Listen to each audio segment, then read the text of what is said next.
namumblema po si Lieutenant Colonel Guevara kung magkanong pera ang kanyang idedeklara kasi namumblema siya dun sa mga alpha na bibigyan niya ng pera. Colonel Cabradilla, sinabi mo yung 27 million ng lunchtime, right? Tapos ngayon sinabi mo, hindi mo na sigurado. Why did you not include that in your report to General Nartates, that there was an amount exceeding the 4.6 million when he called you? Sinabi ko po sa kanya, Mr. Chair. General Nartates, did he mention that to you? Sir, No, Your Honor. Kung magkano talaga yung hinahanap po sa kanya kung magkano talaga yung pera, Mr. Chair. At hindi siya nagsabi? Hindi po siya nagsasabi, Mr. Kung ako Chair. ibibigwasan ko yan. Yun na nga po sana, Mr. Chair. General Mariano, you are continuing lying, ano? Alam mo, wag, General Mariano. Colonel Cabradilla, bakit ikaw gumawa ng progress report? Good morning, Mr. Chair. I helped in making the progress report on the direction and instruction of my district director, Your Honor. Oh, siya sabi niya wala siyang wala siya inuutos. Yes, sir. If I may explain the detail. Okay, sige, go ahead. One early morning, I think that was Monday, yung kasing kaso na operation ng DSO yun, nasampanan nila yung kaso. And pag kinabukasan, hinahanap na ni district director yung report. Okay. Yung progress report. And dahil magkakasama kami sa quarters, doon din ako nakatira sa quarters niya. Ako yung unang nakita niya na officer, senior officer doon. So ako ang nautusan. Pero na paki-facilitate mo okay. nga na magawa na kaagad yung report para masubmit dahil hanggang ngayon, that was I think almost 9 o'clock in the morning, wala pang sinasubmit na report. In fact, nasampa na yung kaso kahapon. Pero is that the line of your position? Yung progress report, yung pagre-report ng ganyan? Trabaho mo ba yan? Controller ka, di ba? Yes, sir. Trabaho yun, pero alam mo, kapag hindi mo trabaho, hindi mo dapat gampanan, di ba? Nag-uutos sa kanya si General Mariano. As I have said, I facilitated and helped. Hindi ako ang gumawa. Kaming actually ang gumagawa noon si Master Sergeant Dilayon, yung investigator. Kasi nung inutusan ako ni District Director na i-follow up, tinawagan ko si, I think, I don't know kung si Major Quijana or it was Lieutenant Colonel Guevara. Tinatanong ko saan yung report and sino ang investigator na gumagawa. So sinabi nila sa akin na si Master Sergeant Dilayon, that's why Master Sergeant Dilayon was contacted at nag-report sa akin doon sa DD's quarters. Okay, Congressman Akop wanted to intervene. Go ahead. Yes, sir. Kayo po ay controller. Yes, Your Honor. Sir. Ano po ba ang trabaho at saka jurisdiction ng controller? To manage the financial resources of the district, Mr. Chair. Kasama ba yun yung financial resources na nahuhuli? Among other my duties and Hindi, responsibilities, sir. I'm asking you, kasama ba sa pag-manage ng controller yung pera ng mga nahuhuli subject of warrants or search warrants? No, Your Mr. Chair. O bakit ka nakikialam? Hindi po ako nakialam, Mr. Chair. Pakikialam yun? Hindi po ako nakialam sa pera, Mr. Chair. We are talking about the report, Mr. Chair. Pakikialam yung ginawa mo? No, I helped only in the making of the second progress report, Your Honor. That's nothing to do about the money. Bakit ikaw ang nagsusupervise ng paggawa ng second progress report? It was because I was instructed by my district director to follow it up, Your Honor. Bakit hindi yung Director for Operations ninyo o yung Director ng Investigation Division ninyo? Bakit ikaw? As I have said, one early morning doon sa quarters, ako yung unang yung nakita niyang officer doon, sir. Tanong ko kailan o ano eh. Bakit ikaw ang nautusan ng iyong director? Samantalang hindi mo linya. It is up to the district director. Ako po yung inutusan niya, Your Honor. I don't have any control on that, Mr. Chair. Hindi mo sinabi na wala akong alam dyan? Mr. Chair, I'm a victim of this. Ako na ang tumulong, ako pang nasali dito sa kaso, Mr. Chair. So I am trying to answer the question. Wait muna. Okay, Congressman Paduano, Patapusin muna ni Colonel yung tanong ni Chairman Akop. yes. Before you answer back, please respect the line of questioning, then you answer. Okay, sige. So, Congressman ako, please. Wala. Ako naging controller ako, iho eh. Pero hindi ako nakikialam sa mga bagay-bagay na hindi ko jurisdiction. Ikaw, pakialamero. Di ba? Bakit ka nakikialam sa isang operation na wala kang kaalam-alam? Is it true na... Maring may alam ka. Pero as it is, bakit ka nakikialam dun sa progress report? Kasi according to Police Colonel Guevara, you were the one who asked him to go to a case conference at naging nervyoso si Colonel Guevara. That was taken from the informal investigation na kinonduct ni General Nartates. Nandito eh. Colonel Cabradilla asked him to go to a case conference, instead for which he became nervous. He was told, gumawa ka ng report, ilabas mo na yan. Even if he stated that he did not want to take out the money because to do so would mean that he will be held liable as team leader. The report was to make it appear that they inventoried the money together with the media. Samantalang hindi naman na-inventory ito eh. Inalabas to, 4 na karton. Nakitang-kita doon sa video. Isinakay doon sa sasakyan ni Major Quijana. Kasama si Colonel Guevara, yung si Michael, si Desder, at saka si Demokrito. Gusto nyo kumplituhin ko na yung istorya? Okay, huwag muna, Congressman ako, please. Colonel Cabradilla, what makes you so special that you were ordered to make that progress report? Yun ang pilit na tinatanong sa iyo ni Congressman Acop, and at the same time si Paduano, that ano bang special sa iyo? Bakit ikaw ang gagawa ng report? Why? Mr. Chair, as I have said, hindi po akong gumawa. Tinulungan ko lang po yung investigador, Yeah. Mr. Chair. Why? Mr. Chair. Congressman Busita, last na. Tapos we will go to you na. Mr. Chair, mag-interject lang po. Hindi, tapusin ko lang yung tanong ko, no? Okay, so, is it true that you told Major Quijana na huwag dalhin yung pera sa bahay ng kanyang kapatid na si Ana? Is it true?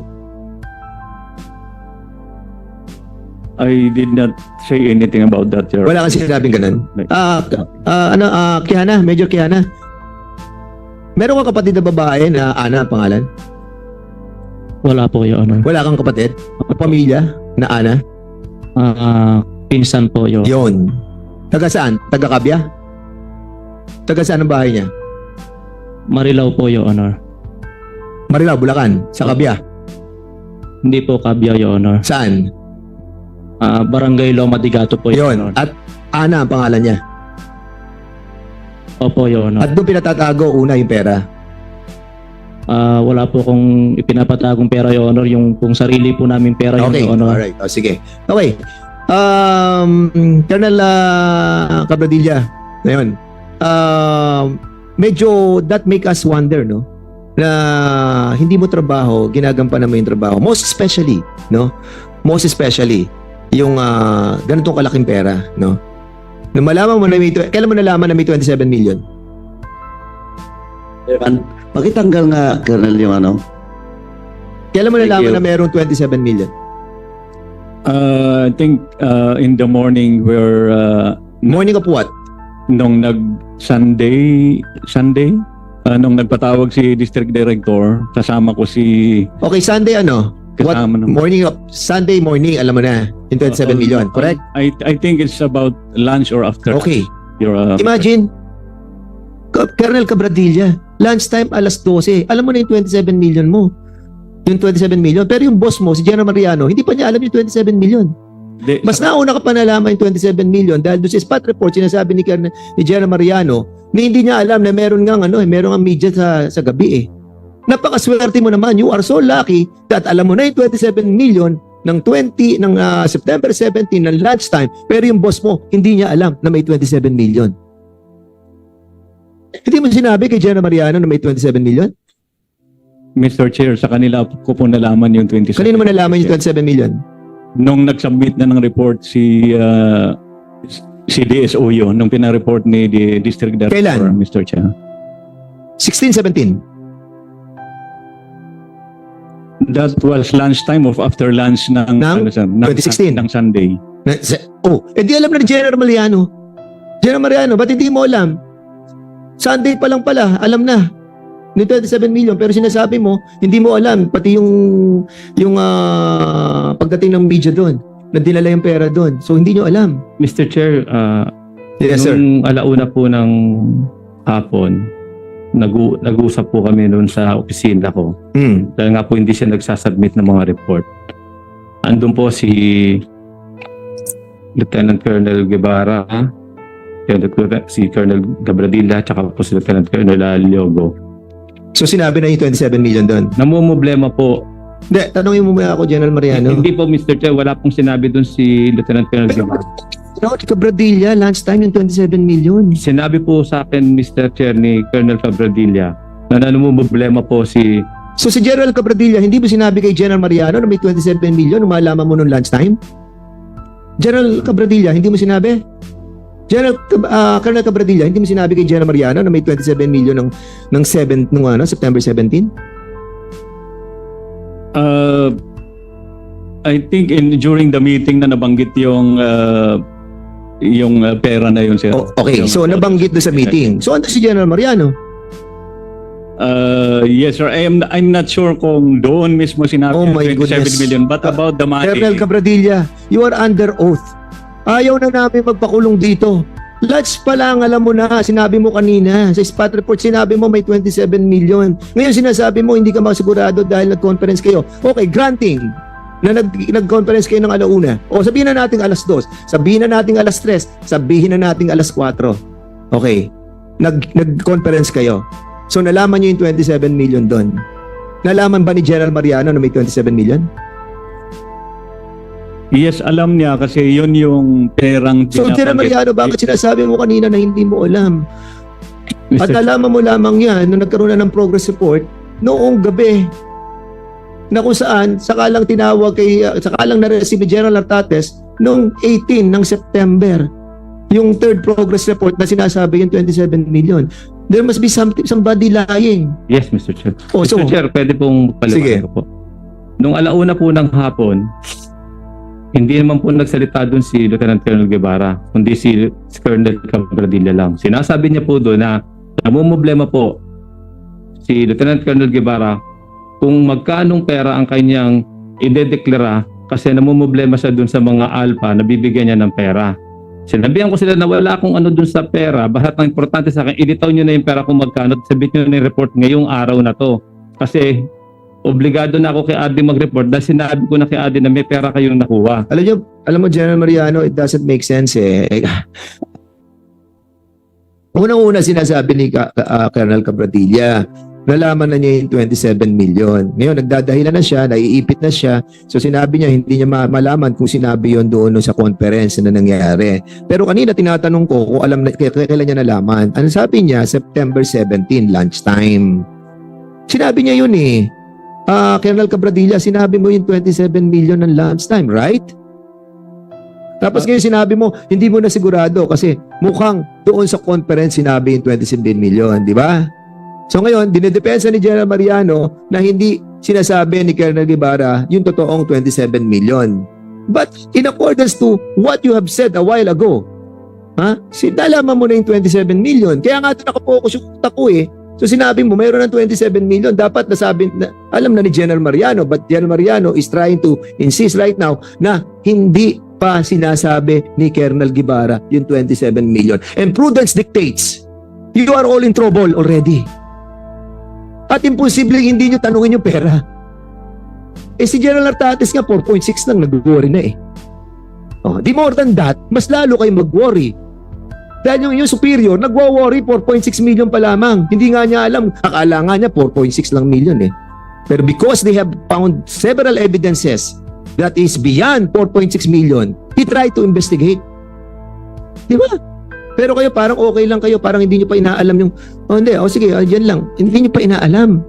And that's worries us. Kasi, I don't know. I really don't know. Medyo, ako, bumigat na naman yung damdamin ko. Congressman Mr. Flores. Chair, Mr. Thank you. Chair, may I? Mr. Chair.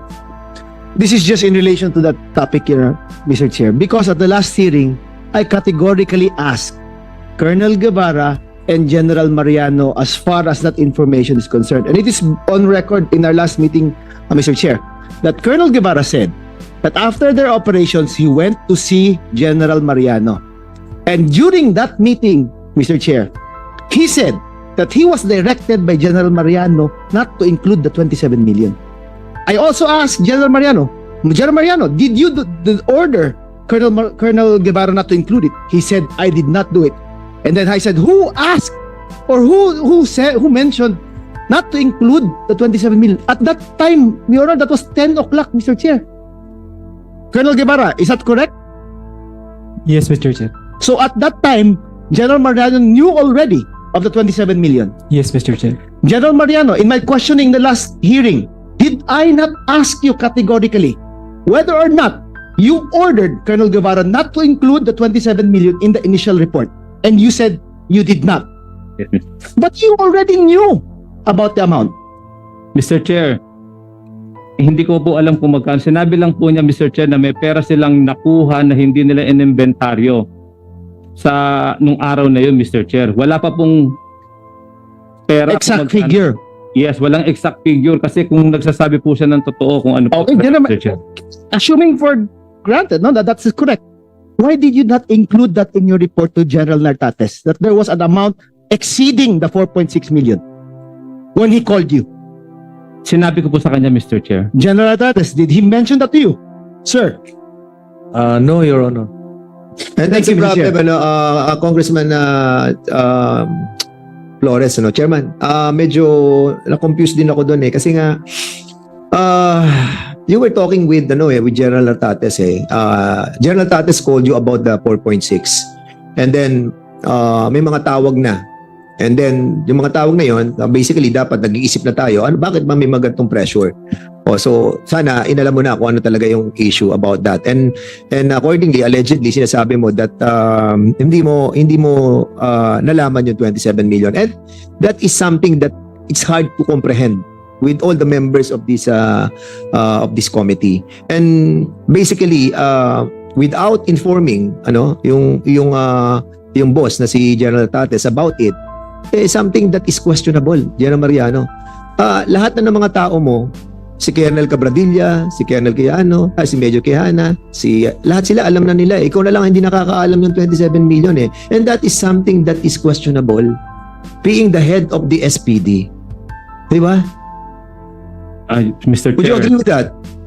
Would you agree with Yes, that? Mr. Chair. Yes, Yeah. Mr. Chair. Pero sa akin lang po, Mr. Chair, masyado ko nagtiwala sa nire-report ni Lieutenant Colonel Guevara na kung magkano talaga yung hinahanap po sa kanya kung magkano talaga yung pera, Mr. Chair. At hindi siya nagsabi? Hindi po siya nagsasabi, Mr. Kung ako Chair. ibigbigawasan ko yan.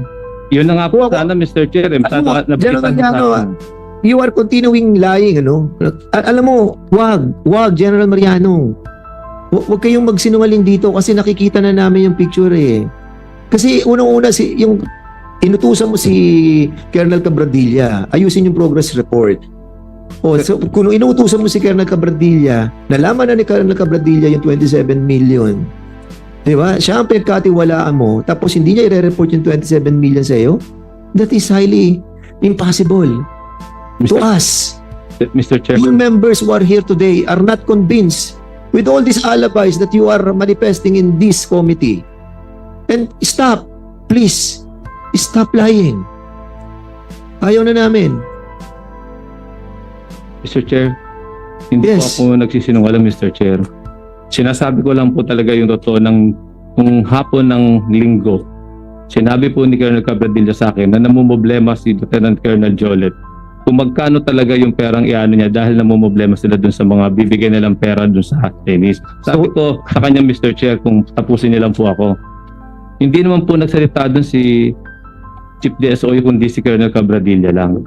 At sinabi po niya dun na ilabas nyo na yung report. Kaya po, 16 pa lang, hinihintay ko na po yung report para po may sabi ko. Pero hindi na po nagsasabit sa akin ng report si Chief DSOU. Noong Lunes na lang po siya nagsabit na dated 16 na nakuha lang po namin dun sa... General Mariano, Yes, Mr. Chair. kung nung 17, nung linggo, alam mo na hindi na nagsasabit, hindi na sila sumusunod sa iyo, di ba? Hindi mo man lang ba naisip na dapat tawagan, kasi hindi na sumusunod sa iyo eh. Sabi mo eh, di ba? Hindi nila sinasabi kung magkano eh.